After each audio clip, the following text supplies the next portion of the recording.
Olá, tudo bem com vocês?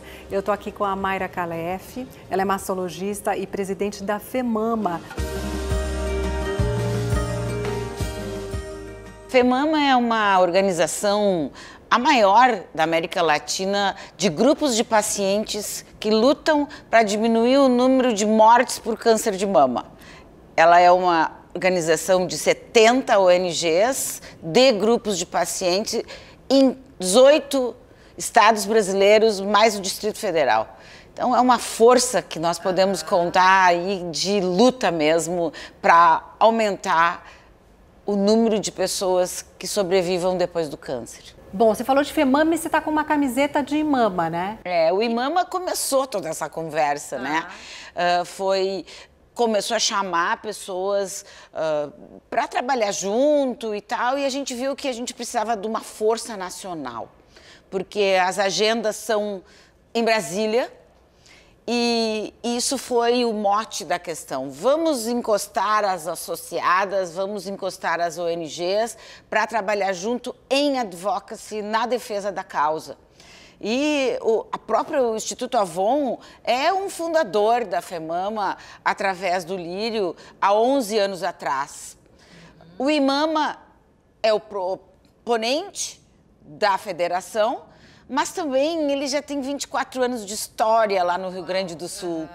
E esse ano a gente liderou então a campanha do Pacientes no Controle. No ano passado, a gente falava sobre acesso. Quanto mais acesso rápido e tratamento adequado, mais chance que a pessoa se cure. E esse ano, a proposta da FEMAMA como um todo é falar que o paciente precisa ter o controle da situação. Por isso que é hashtag, que está na moda, né? Hashtag pacientes no controle. E quem são esses pacientes, por exemplo? Isso vale para todo tipo de paciente de câncer, porque a gente nota que o paciente está com tanto medo, a família está tão apavorada, que ninguém sabe o que tem que fazer. E nós estamos aqui fazendo um chamamento para que o paciente saiba mais sobre o seu câncer, que tipo de câncer ele tem, quando que ele vai começar o tratamento, se ele tem outras opções de tratamento de acordo com o tipo de sistema de saúde que está o atendendo. Porque, na verdade, o tempo... Na verdade, esses pacientes correm contra o tempo, né, Mayra? É bom a gente falar isso, porque as pessoas acabam achando que... eu tenho tempo. Não tem tempo. No caso, nesse diagnóstico... O diagnóstico precoce é a única arma que realmente nós temos contra o câncer de mama que mata. E não é só... Por exemplo, a mamografia, o autoconhecimento do corpo, que inclui conhecer a sua mama. Que é o autoexame, né? Também mas a gente não está mais usando muito essa palavra exame para isso, porque exame... Não, mas é um exame no sentido de a pessoa se examinar, se palpar. Se perceber, né? Se conhecer, se olhar no espelho, olhar o seu corpo, palpar a sua mama... Sem o menor tabu ela com ela, porque muitas mulheres têm um tabu, que eu percebo, de elas com o próprio corpo delas. Então, acho que está na hora de a gente se tocar mesmo, né? Essa história do paciente no controle é exatamente isso. Ela tem que entender que ninguém melhor do que ela conhece a mama. Então, a qualquer momento, a qualquer dúvida... E às vezes tem que ir num médico, às vezes tem que ir no segundo médico, às vezes tem que procurar ajuda de qualquer jeito, até em organizações de grupos de paciente, falando com alguém, um par. A questão toda é que a mamografia, sendo feita de rotina, ela faz um diagnóstico mais precoce ainda do que a mão, tanto do médico quanto a mão da paciente. E, em terceiro lugar, eu acho que esses controles de conhecer os riscos para doenças. Porque, às vezes, a gente diz assim, mas eu não sei como que eu posso me cuidar.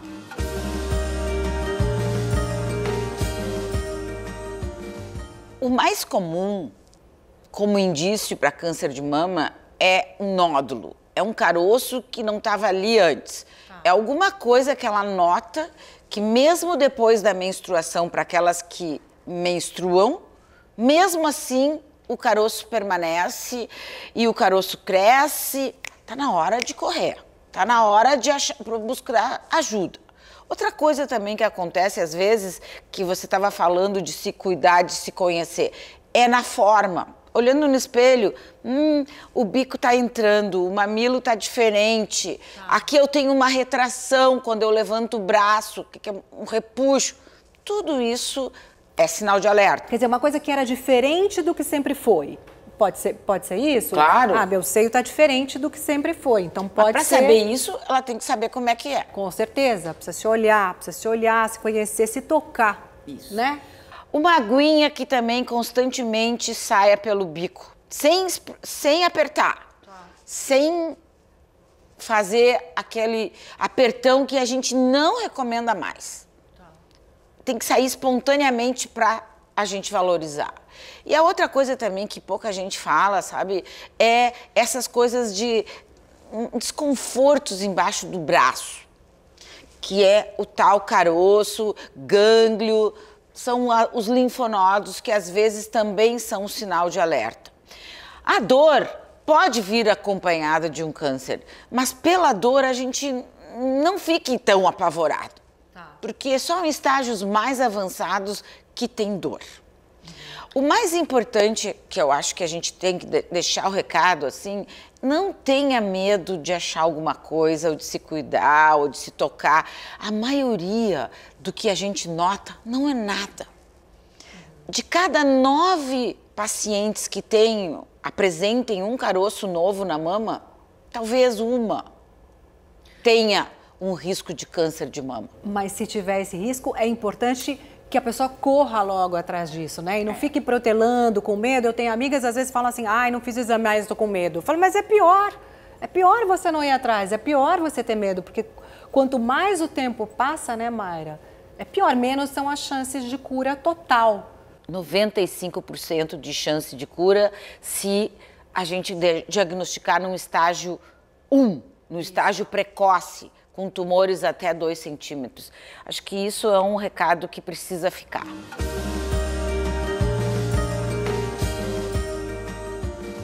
Primeiro que as pessoas procuram as associadas FEMAMA porque elas precisam de uma ajuda.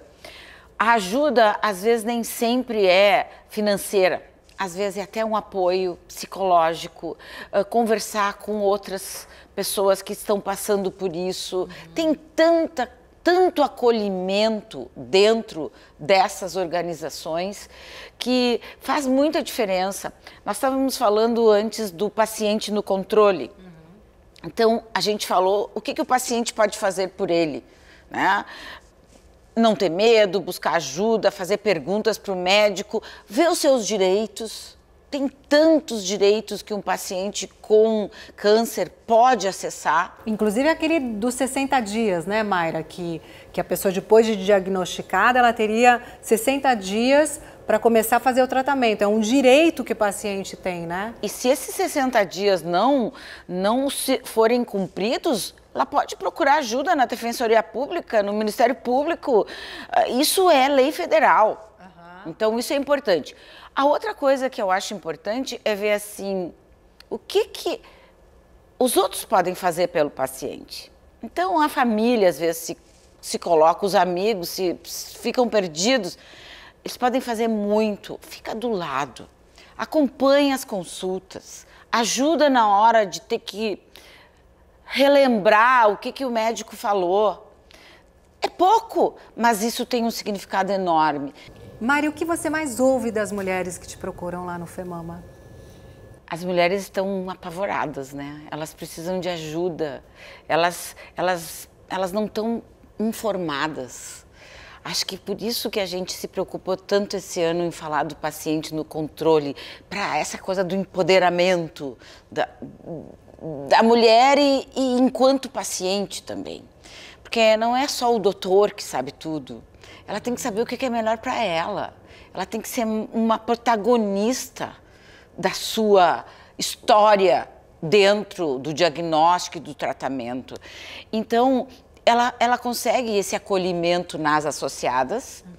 Se ela souber também que ela pode contar com a família, pode contar com outras mulheres também. Que é o que a gente fala um pouco da tal da sororidade, né? Que é uma palavra, às vezes, parece uma palavra difícil, mas eu acho tão bonita, porque essa é a união das mulheres, como se fosse uma coxa de retalhos, né? Eu vejo muitas mulheres se ajudando, como se cada uma abordasse um paninho, eu pego um paninho, você pega outro, você pega outro. Eu acho que isso é uma irmandade entre mulheres, eu acho tão bonito isso, né, Mayra?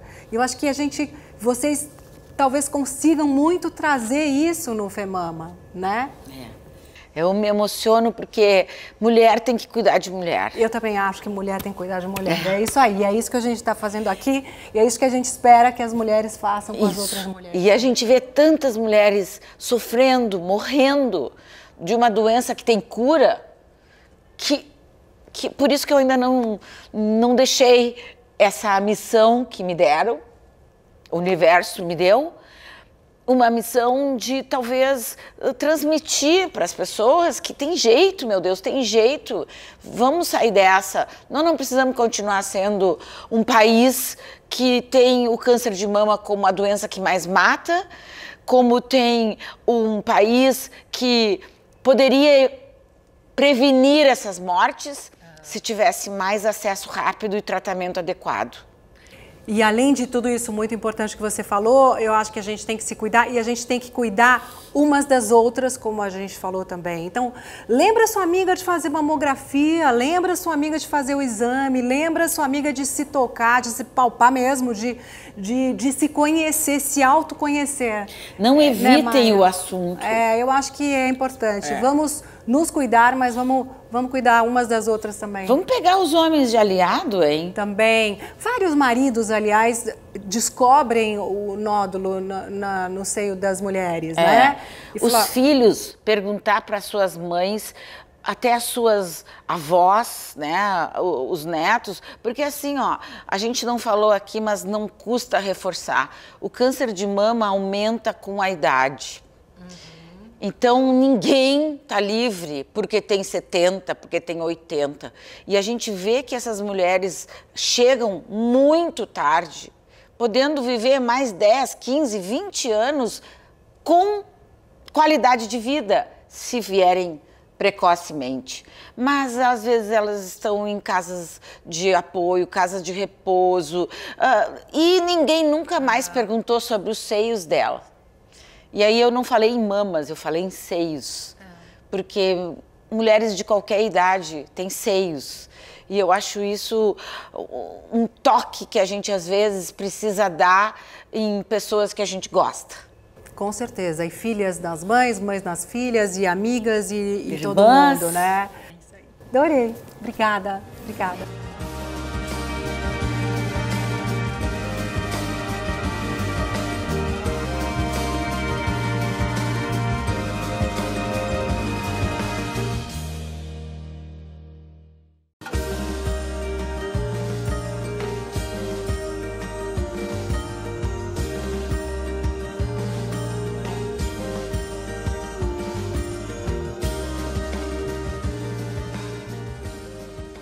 Bom, agora o meu papo é com o presidente do Hospital de Câncer de Barretos, Henrique Prata. Tudo bem, Henrique? Tudo bem, Fabiana. Obrigada por você ter vindo aqui papear com a gente. Papear desse assunto aqui faz parte da minha rotina. Todos os dias a gente acorda pensando como é que a gente pode melhorar um pouco as coisas e falar de prevenção de câncer de mama. Então, eu queria te perguntar qual o papel do hospital nessa luta contra o câncer de mama? O hospital hoje, eu acho que talvez tenha um dos papéis mais importantes no país, porque um país que tem só essencialismo, não tem pesquisa, não tem investimento nenhum em prevenção e pesquisa, a única coisa de câncer que você conhece nos grandes centros, a maioria dos serviços se focam em tratamento, em assistência.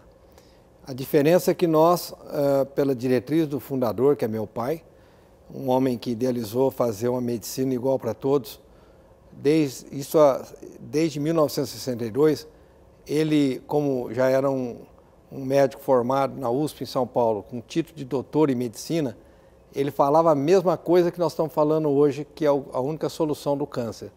É a prevenção do câncer, é tratar o câncer precoce.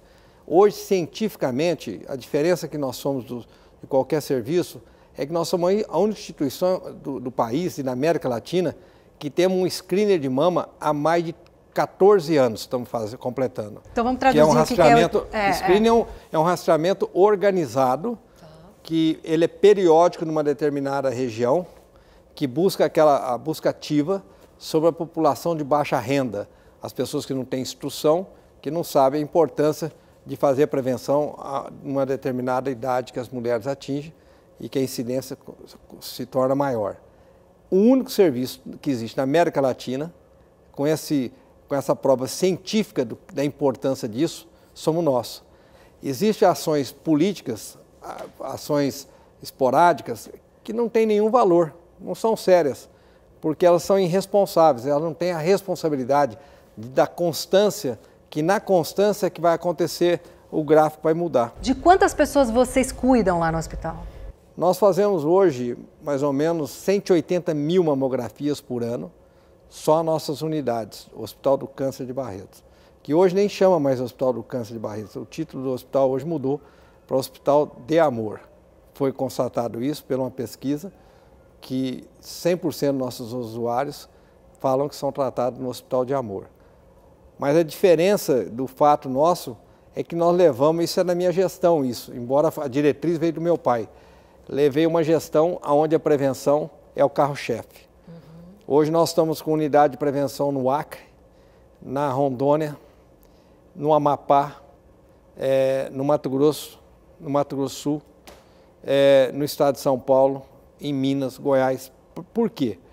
Porque nós vimos que a única maneira que nós podíamos contribuir com alguma coisa muito relevante. Porque nem todas as pessoas podem vir desses lugares para Barretos, né? Então você resolveu levar isso para outros lugares? O serviço de prevenção de câncer nos estados mais pobres, vamos falar até do estado de São Paulo, é muito sem qualidade, é muito feito aleatoriamente, é muito sério você dar uma informação falsa negativa para uma pessoa. A maioria dos aparelhos nos serviços públicos ainda são analógicos, tem uma margem de erro de 10% a 15% a mais que o digital. Não existe um centro de treinamento de qualificação de mão de obra para essa especialidade. 90% do laudo errado vem da posição, do posicionamento da técnica com radiologista, que não tem curso para isso.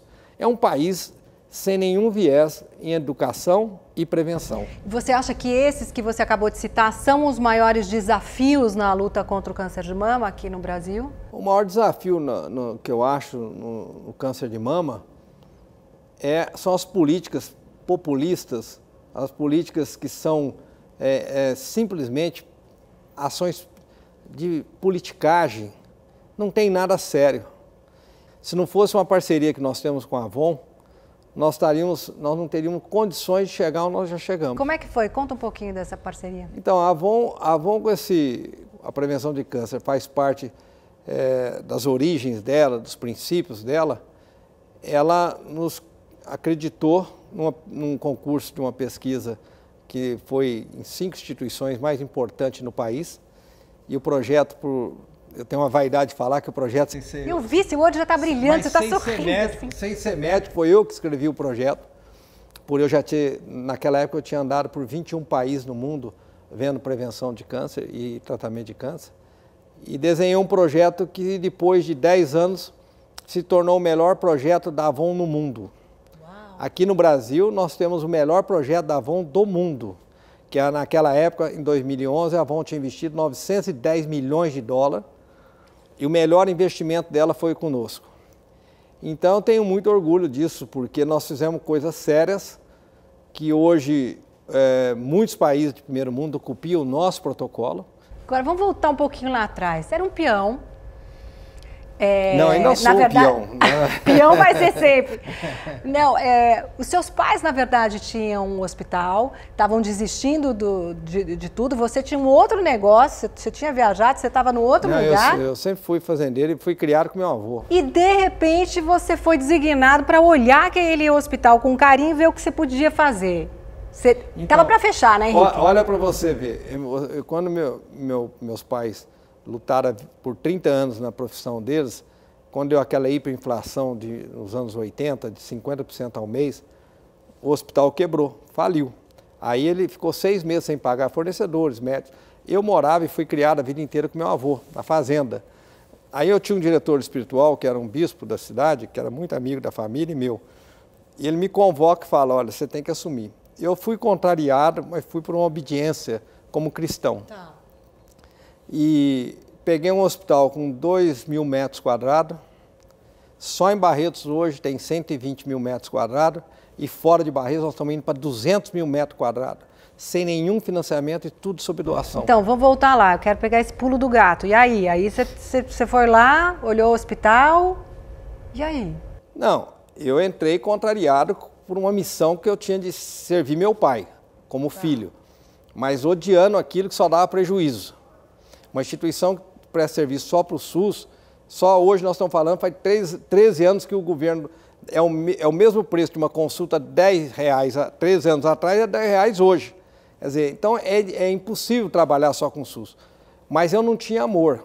O que transformou tudo isso foi de eu ter ódio e passar a ter amor. Quando eu adquiri o amor que eu adquiri pelo projeto, se transformou hoje num projeto que nem eu sei explicar, a não ser pela concepção da fé.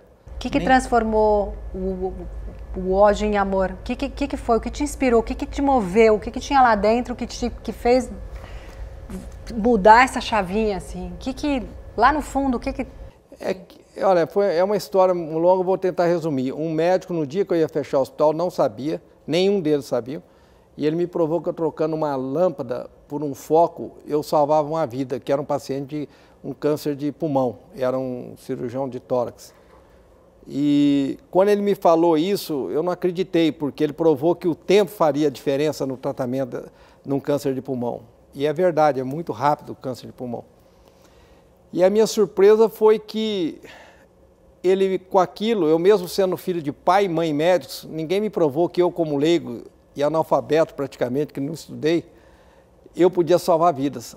Quando eu me preenchi desse valor de salvar vidas, eu entendi que se eu tive essa certeza que eu podia salvar vidas, era uma providência de que eu não deixaria aquele projeto do meu pai falir e não só como estaria êxito de tocar como empresário. E eu vi naquele momento que salvar vidas me preencheu uma forma, o meu sentimento de amor em ajudar as pessoas, eu sempre gostei de ajudar as pessoas. Mas de salvar uma vida eu me sentia que eu tinha uma intimidade com Deus que não seria diferente. E eu percebi que tudo era mais importante porque eu vi que eu trocar uma lâmpada por um foco, eu salvava vidas. Eu falei, então se eu construir o sonho do meu pai, que é construir um centro de prevenção, tratamento, ensino e pesquisa, aí eu vou salvar milhares de vidas, aí eu vou ser mais do que médico. Eu me converti desse jeito. E eu consegui converter milhares de pessoas com isso. As histórias são muito bem contadas num livro que eu escrevi, chama Acima de Tudo o Amor. Uhum. E isso me preenche de uma maneira que eu tenho a convicção plena que eu nasci um dia para servir a Deus numa proposta de tratar as pessoas simplesmente na concepção honesta de tratar todas as pessoas iguais e tratar absolutamente por amor. Eu faria uma ação que serviria de exemplo e prova científica que isso era mais importante do que eu ser médico. E uma gestão que prova muito claro que quando a gente faz igual para todos, a gente goza da bênção de Deus, diferente de que as instituições têm dinheiro. Vou te dar um exemplo, não tem uma instituição que tem dinheiro no país que tem um índice de cura que nós temos. Não tem uma instituição que tem um equipamento melhor que nós temos. E nós não temos dinheiro. Uhum. Nós temos um parque hoje tecnológico de oncologia que dá inveja para qualquer serviço privado em qualquer parte do mundo.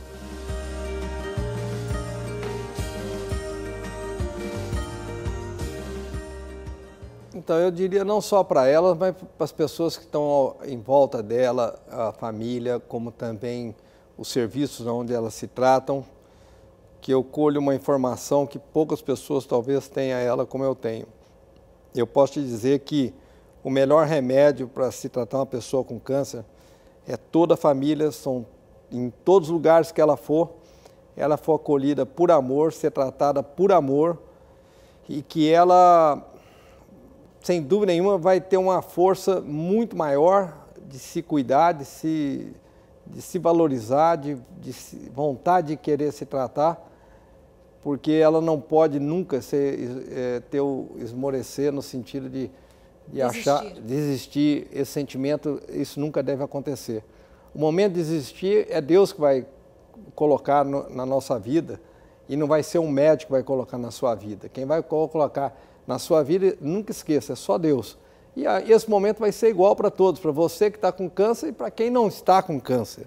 Então é cabeça positiva, mente positiva. Pensar que vai dar certo. Eu cultivo um hábito muito forte de fazer as pessoas entenderem a importância de cuidar da alma, de buscar uma força espiritual, cada um na sua religião, mas buscar esse encontro com Deus para entender o que aquilo significa e para poder passar melhor aqueles momentos.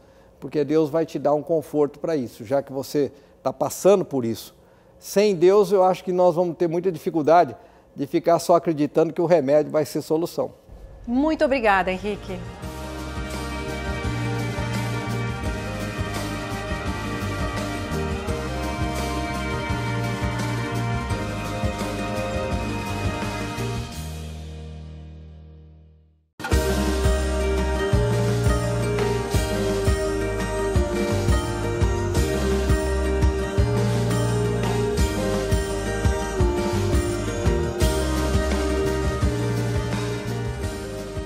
Olá, tudo bem com vocês? Agora o meu papo é com o Dr. Rafael Aikel Júnior. Ele é responsável pelo Departamento de Unidades Móveis do Hospital de Barretos. Então, vou começar perguntando qual é o seu trabalho junto a essa luta contra o câncer de mama. Bom, o meu trabalho hoje é dar trabalho para os outros, né? Porque o Hospital de Amor agora, né? Hospital de Câncer de Barretos, nós vamos finalizar esse ano de 2017 com 11 unidades de prevenção espalhadas pelo Brasil.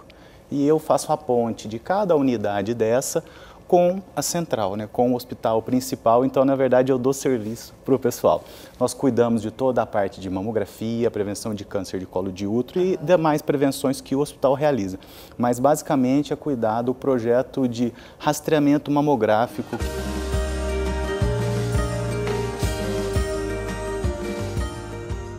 A mulher ela deve fazer mamografia a partir dos 40 anos, de 40 a 69 anos. Por que 69 anos? Essa é a faixa de maior incidência de câncer, é onde a mulher vai ter mais chance de ter câncer. E claro, essa chance de aparecer o câncer, com os exames, o exame de rastreamento, o exame de prevenção, aí ela consegue um diagnóstico precoce que é achar rapidamente, e achando rapidamente ela tem a possibilidade de cura. E o que é rastreamento? Rastreamento é a continuidade. Você faz mamografia hoje, passa num período de 2 anos, claro, mamografia normal, né? Período de 2 anos você faz novamente a sua mamografia. Então, isso é um rastreamento, isso que o hospital busca. Ele busca levar a mulher um exame de mamografia e que essa mulher repita.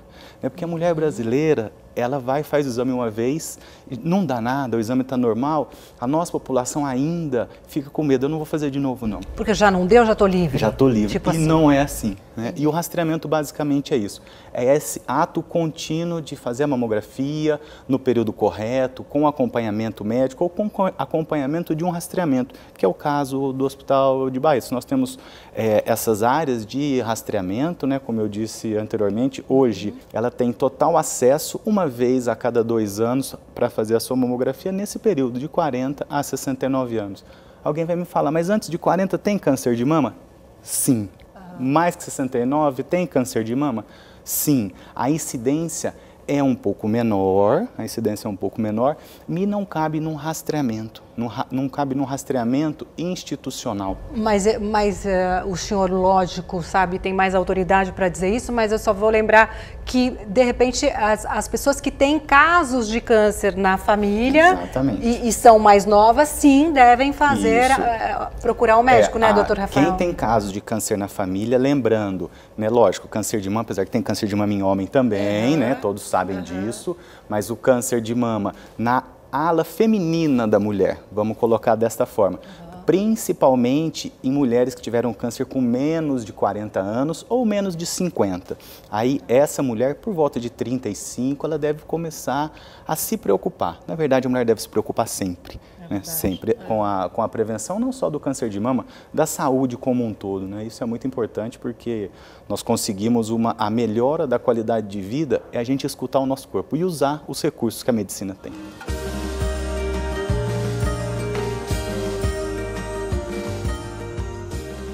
O caso de câncer de mama, ele inicial, essa mulher tem uma chance de cura de 98%.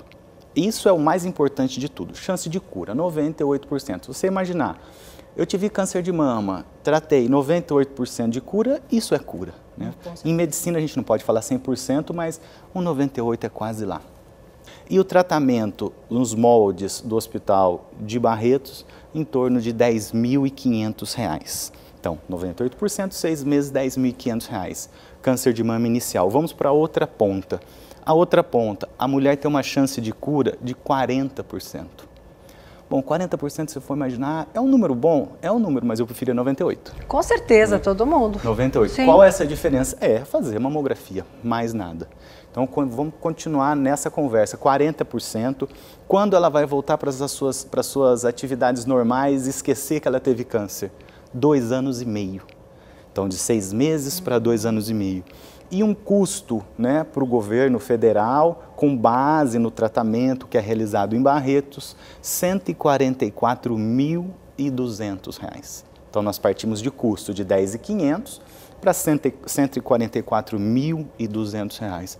Partimos de 98% de chance de cura para 40%. Então, isso com base em uma mamografia. E não parar na primeira, né? Continuar.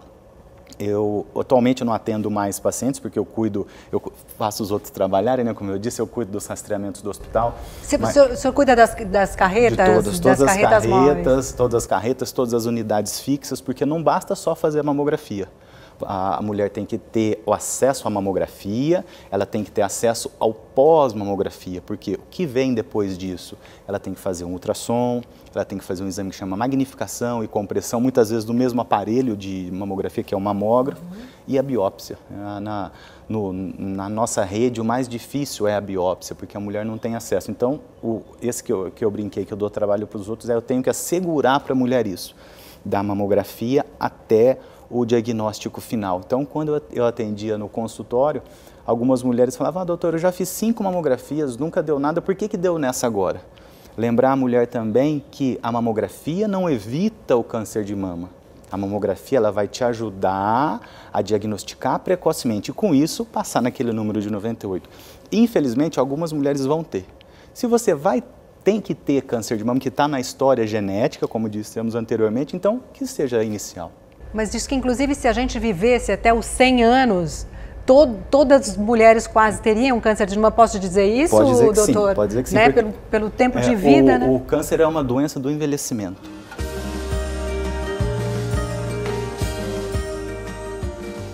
Na unidade móvel é acesso à população. Tem cidades que não importa o tamanho, que eu já rodei por algumas do Brasil, não importa o tamanho, não tem um mamógrafo que tenha qualidade, que funcione, que tenha qualidade, que tenham técnicos treinados, né, para fazer esse exame. Imagina, o pior de tudo isso é você vai lá, consegue fazer uma mamografia sem qualidade. Isso é um falso negativo. A mulher acha que não tem nada e tem. Então, essa unidade móvel ela leva o exame e, o mais importante, o exame de qualidade até quase a porta da casa da mulher. Esse é o grande diferencial. Né? No Brasil, nós começamos a usar a unidade móvel com intensidade há pouco tempo.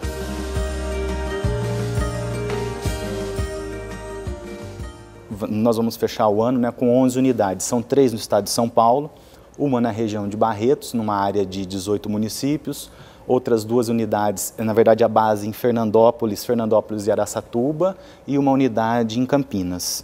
No estado do Mato Grosso do Sul, nós temos em Campo Grande, na capital, e em Nova Andradina, que é um pouco mais no interior, com mais 34 cidades. Nós temos em Rondônia, no estado inteiro de Rondônia. Nós temos na Bahia, Juazeiro e mais 10 cidades na região de Juazeiro. Em Sergipe, nós temos uma unidade na cidade de Lagarto, com mais 35 municípios de Sergipe. E até o final do ano, como eu disse, nós vamos instalar no Acre, o estado todo, e no Amapá, o estado todo. Né? Então, estado fechado, nós teremos o Amapá, o Acre e Rondônia. Uma parte de São Paulo, uma boa parte do Mato Grosso do Sul. O hospital vai se disseminando, né? Num ciclo virtuoso, vamos dizer assim.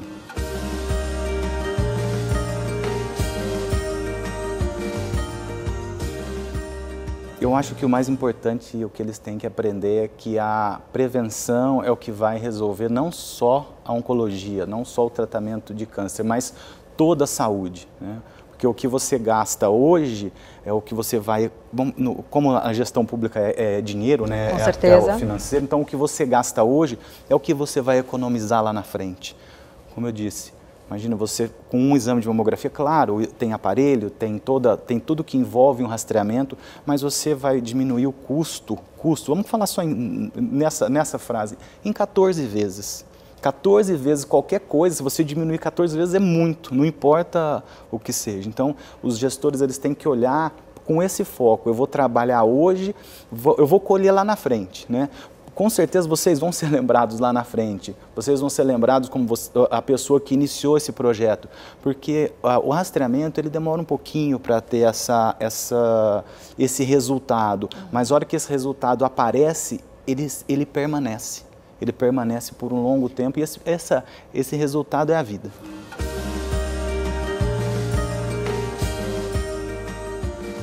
O Instituto dá a chance, né, colabora com você fazer o que é certo. Só isso, mais nada. O que o Instituto está me ajudando? A fazer o que é certo, o que é honesto, o que eu faria para qualquer pessoa da minha família. Então, acho que isso já consegue resumir essa possibilidade que ele nos traz em parceria com a nossa instituição, com as outras instituições que o Instituto tem. Então, você quer fazer da forma correta, às vezes você não consegue. Ele fala, não, vem cá, eu vou te ajudar a fazer da forma correta. Então, isso é a grande motivação. Eu vou poder levar para a mulher a verdade. Pode ser que nós não consigamos salvar todas, mas uma grande maioria vão ser salvas por essa parceria e por trabalhar da forma correta e essa possibilidade que o Instituto nos permite ter. Muito bonito o trabalho, obrigada. Eu agradeço. E parabéns pelo seu trabalho, doutora Rafael. Muito obrigado.